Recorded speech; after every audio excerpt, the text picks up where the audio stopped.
새번역 사도신경으로 신앙 고백하겠습니다. 저는 전능하신 아버지 하나님 천지의 창조주를 믿습니다. 저는 그분의 유일하신 아들 우리 주 예수 그리스도를 믿습니다. 그분은 성령으로 잉태되어 동정녀 마리아에게서 나시고 본디오 빌라도에게 고난을 받아 십자가에 못 박혀 죽으시고 장사된 지 사흘 만에 죽은 자 가운데서 다시 살아나셨으며 하늘에 오르시어 전능하신 아버지 하나님 우편에 앉아 계시다가 거기로부터 살아있는 자와 죽은 자를 심판하러 오십니다. 저는 성령을 믿으며 거룩한 공교회와 성도의 교제와 죄를 용서받는 것과 몸의 부활과 영생을 믿습니다. 아멘. 거룩하신 아버지 하나님 감사합니다. 간밤에도 편히 쉬게 해주시고 이 시간에 기도의 자리에 불러주시니 감사합니다. 이 시간 마음 중심으로 주님을 경외하게 하여 주시옵소서. 예수님 이름으로 기도드리옵나이다. 아멘. 찬송가 384장입니다. 찬송가 384장입니다.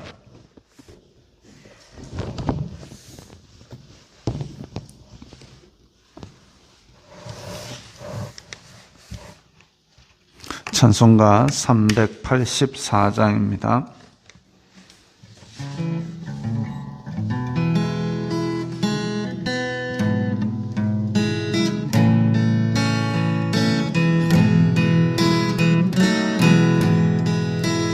나의 갈 길 다가도록 예수 인도하시니 내 주 안에 있는 긍휼 어찌 의심하리요. 믿음으로 사는 자는 하늘 위로 받겠네. 무슨 일을 만나든지 만사 형통하리라.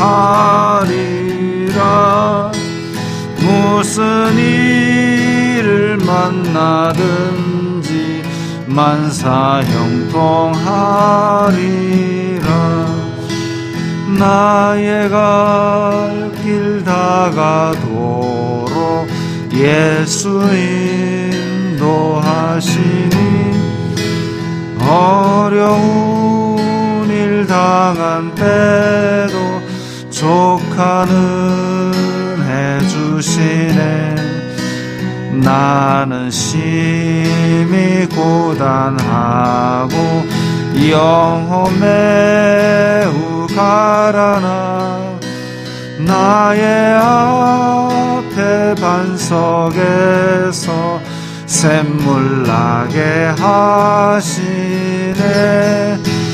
나의 앞에 반석에서 샘물 나게 하시네.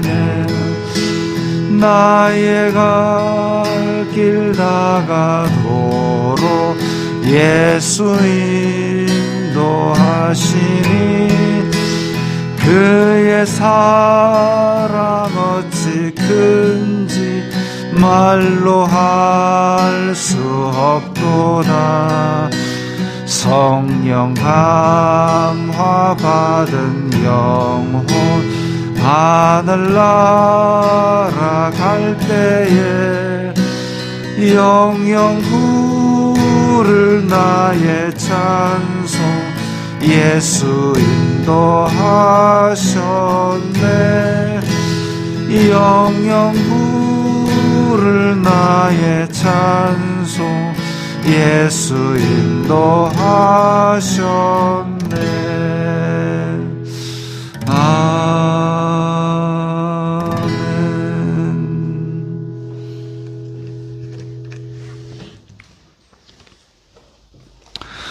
오늘 말씀은 디모데전서 3장 8절부터 13절까지의 말씀입니다.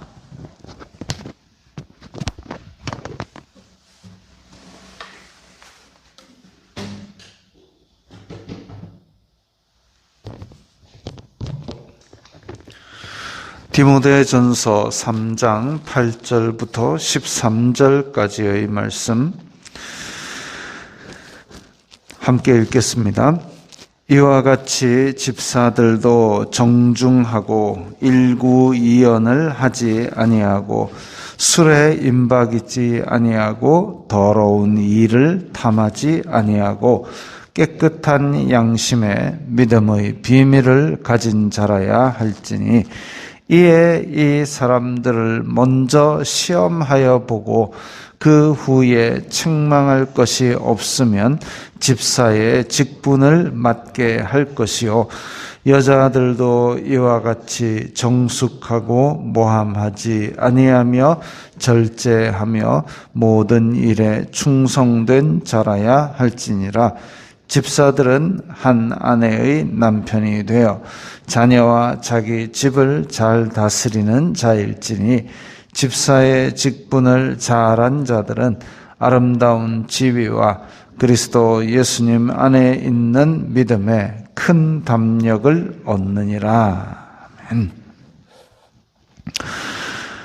앞에서 감독에 이어서 이제 집사가 갖추어야 될 모습에 대해서 이야기하고 있습니다. 집사, 우리가 집사의 시초는 초대교회의 그 7 집사를 생각할 수 있습니다. 7 집사. 집사라는 말 자체가 섬긴다라는 뜻을 가진 단어입니다. 그래서 이 집사는 섬기는 자로서 처음에 세워질 때 초대교회에서 사도들이 말씀 전하고 돌아와서는 계속 그 사람 예루살렘의 성도들 다 명절에 모였다가 안 가고 있는 성도들 먹이고 나눠주고 먹이고 나눠주고 그것 때문에 너무 정신없이 바쁜 그것을 대신 섬기게 하기 위해서 집사가 세워졌습니다. 그렇기 때문에 어떻게 보면 가장 믿음은 기본이고 사람들 간에도 신뢰로운 사람, 이 사람한테 돈을 맡겨도 문제가 없을 것 같은 사람, 이런 사람을 세워야 정상적인 것이죠.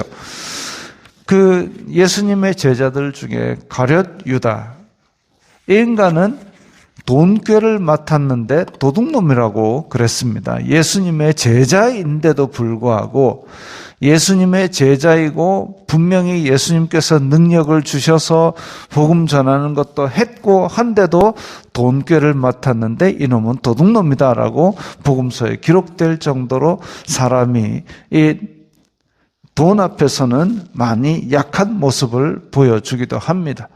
그래서 많은 영적인 사람들이 이렇게 사역이 활성화되고 커지다가도 돈 문제, 여자 문제로 쓰러지는 모습을 종종 봅니다.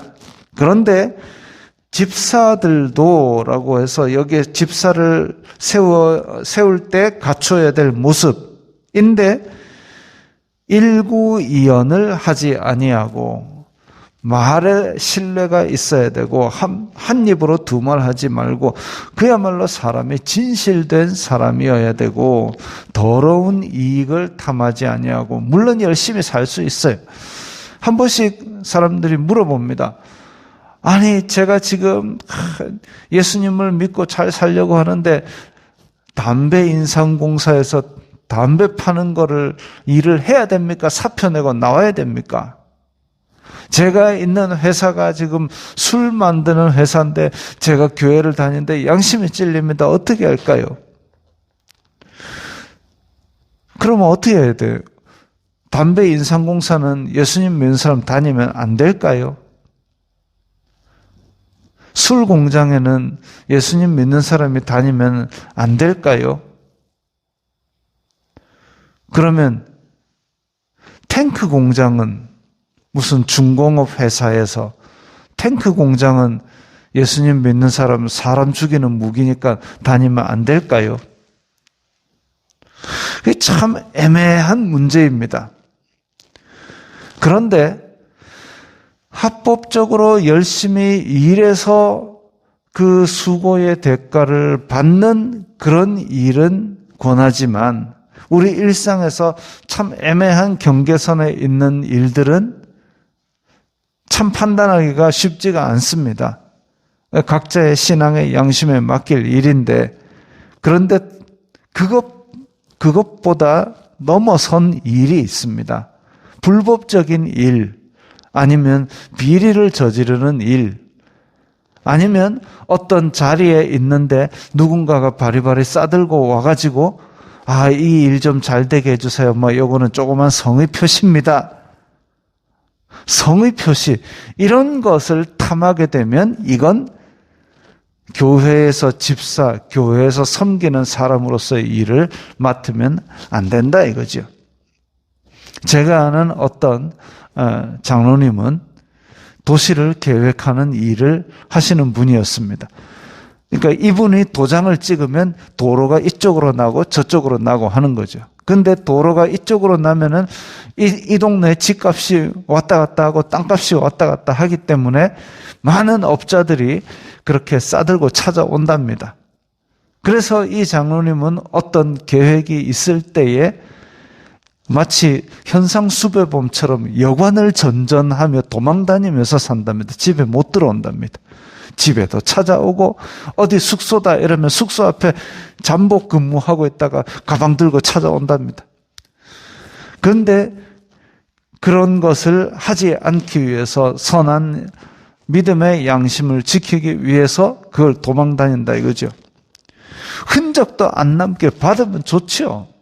좋은 것이지만 그런 것 때문에 하나님 앞에 신앙 양심으로 더러운 이익이다라고 판단되면 그걸 안 하는 겁니다. 그게 믿음을 가진 집사, 교회에서 섬기는 사람이 갖추어야 될 모습이죠. 깨끗한 양심의 믿음의 비밀을 가진 자라야 할지니. 그래서 이런 일이, 나는 이렇게 잘 믿습니다. 나 집사로 세워주세요. 이런다고 될 것이 아니라 먼저 시험하여 보고 그리고 세우라. 이 믿음의 어떤 색깔을 확정할 수 있는 증거를 성도들에게 보여줄 수 있는 그런 사람이어야 된다 이거죠. 11절에 보면 여자들도 이와 같이라고 여자들 이야기가 나옵니다. 그래서 여자 집사인가? 라고 생각할 수 있는데 8절, 9절, 10절은 집사 이야기. 뜬금없이 여자 나왔다가 또 12절에 또다시 집사 이렇게 되는 것이 그러면 11절이 너무 뜬금없이 들어가는데 그래서 여자들도 이와 같이 이 부분에 헬라어를 찾아보니까 여자라는 부분도 있지만 또 이 단어가 부인이라는 의미도 있었습니다. 오히려 부인이라는 의미가 더 통용되는 의미로 되어 있어서 그래서 집사에 대한 이야기가 나오고 그 다음에 그 부인 그러니까 집사의 가정이죠. 그래서 문맥상 집사의 부인으로 보는 것이 맞지 않나. 그래서 그 부인도 정숙하고 모함하지 아니하며 절제하며 모든 일에 충성된 자. 이런 신실한 부부가 되어 있는 사람. 그래서 12절에 집사들은 한 아내의 남편이 되어 이렇게 연결이 되는 것이죠. 근데 아이고 집사도 한 아내의 남편이 되어야 되니까 집사도 남자만 해야 되나? 그게 아니라 한 아내의 남편이 된다는 것은 사생활적으로 정절을 지키는 그런 사람이어야 된다 이거죠. 세상 풍조에 휩쓸려 가지 아니하고 세상 풍조에 휩쓸려 가지 아니하고 정절을 지키는 그런 사람, 가정을 건전하게 다스리는 사람이어야 교회에서 섬기는 자로 세움이 마땅하다 이겁니다. 그렇게 해서 깨끗한 양심을 가지고 가정을 잘 다스리고 아까 또 9절에 보니까 믿음의 비밀을 가진 자라야 할지니 이랬습니다. 비밀, 믿음의 비밀. 선한 양심을 알겠는데 믿음의 비밀은 도대체 뭐냐? 비밀이란 단어는 이단들이 참 좋아합니다. 그래갖고 자기네들이 이 비밀을 깨우쳐 아는 사람이다. 이런 얘기들을 주로 하지요. 근데 이 비밀이라는 것이 그러면 성경에서 야 이게 비밀인데 감추어졌던 것인데 특정 누구만 안다 라고 얘기할 것 같으면 성경이 굳이 우리에게 우리말로 주어질 필요가 없습니다. 하나님께서 분명히 성경을 우리말로 많은 사람들이 읽을 수 있는 말로 주신 이유는 이 성경을 읽고 예수 그리스도께서 우리를 구원하신 그 비밀을 깨달아 알고 구원에 이르라라는 것이지, 여기에 비밀이 있는데 특정 몇 사람만 알아라 그런 거 아니죠. 우리에게도 감추어야 될 일 같으면 성경에 쓸 필요가 없는 겁니다. 그래서 이 믿음의 비밀이라는 것은 그리스도를 통해 완전히 드러난 구원의 사역, 그것이 죄인들에게는 감추어진 비밀이지만 예수 그리스도를 믿는 우리에게는 확실하게 드러난 믿음의 확증이죠. 그래서 집사들은 단지 착하고 순수하고 성실하고 그것만 가진다고 되는 것이 아니라 한편으로는 사람이 믿음에 있어서 예수 그리스도를 믿는 확고한 믿음 위에 서 있어야 된다. 그것이 중요합니다. 단지 착하고 셈 잘하고 이것만 가지고는 교회의 일을 섬기는 것에 부족하고, 거기에서 내가 신앙의 확증이 있어서, 그래서 초대교회에 집사 이름이 알려지고 행적이 알려진 집사 스데반 집사 복음 전하다가 순교했습니다. 빌립 집사는 또 여기저기 기적을 경험하면서 복음을 전할 수 있는 사람이었습니다. 이렇게 믿음의 반석 위에 든든히 서 있는 사람, 그게 바로 믿음의 비밀을 가진 자입니다. 그래서 믿음의 비밀, 성경의 비밀, 우리만 깨달았으니까 와서 드리라. 그런 사람들은 수상한 사람들이죠. 그래서 지금 이런 집사라는 직분, 교회에서 섬기는 자가 되는 직분은 그야말로 성실하고 또 예수 그리스도를 믿는 믿음 위에 굳게 서 있고, 가정에서도 이미 천국이 이루어져 있고, 또한 이런 전체적인 것이 감독과 크게 다르지 않습니다. 교회에서 섬기는 것은 감독은 더 많은 것을 요구하고 집사는 더 적은 것을 요구하고, 그렇게 하면 계급이죠. 계급이 아니라 직분이 다른 겁니다. 말씀을 전파하고 성도들을 섬기고 또 교회의 출납을 담당하고, 이런 직분이 다를 뿐이죠. 다 귀한 직분입니다. 그래서 나에게 맡겨진 것을 그야말로 하나님 앞에서 충성된 모습으로 감당하는 것, 그것이 가장 바람직하지요. 집사의 직분을 잘한 자들은 아름다운 지위는 교회 안에서 존경과 인정을 받는 겁니다. 단지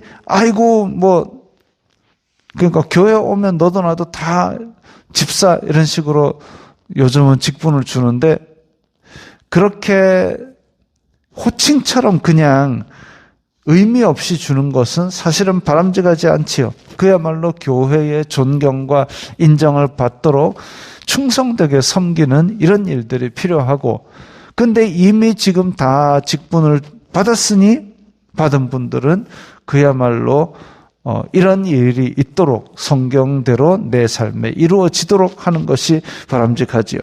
그리고 끝에 그리스도 예수님 안에 있는 믿음에 큰 담력을 얻느니라. 큰 담력을 얻는다. 앞에서 아름다운 지위라는 것은 그야말로 이제 교회 안에서 인정과 존경을 받는 것이고, 예수님 안에 있는 믿음에 큰 담력을 얻는다는 것은 예수님께서 이 섬김으로 나를 인정하셨구나, 예수님께서 나를 기뻐하시는구나라는 큰 확신을 얻게 되는 것입니다. 그래서 직분을 나는 이 직분 감당 못하겠습니다 라고 하지만 이 직분을 은혜로 감당하게 되면 결국 이 자리가 사람을 만들어가는 그런 효과가 있는 것이지요. 그래서 믿음의 증거를 가지고 교회에서 신실하게 섬기는 그런 사람을 섬기는 직분으로 세우고, 또 그 직분으로 말미암아 더욱 충성되게 일함으로써 교회와 주님께 인정받는, 그것이 바로 이 교회에서 집사로 섬기는 직분입니다. 그래서 오늘도 우리는 교회 안에서만 집사가 아니라 이 직분을 주신 하나님께 감사하며 세상 속에서도 이 직분을 가진 자로서 성실하고 깨끗한 양심을 가지고 살아가야 할 것입니다. 기도하겠습니다. 거룩하신 아버지 하나님, 감사합니다. 저희들에게 믿음 주시고 또 하나님께서 귀한 일을 맡겨주시니 감사합니다. 오늘도 세상 속에 나가서 이 직분자로서 선한 양심과 그리고 믿음의 비밀을 가진 자로서 살아가도록 성령님 인도하여 주시옵소서. 예수님 이름으로 기도드리옵나이다. 아멘.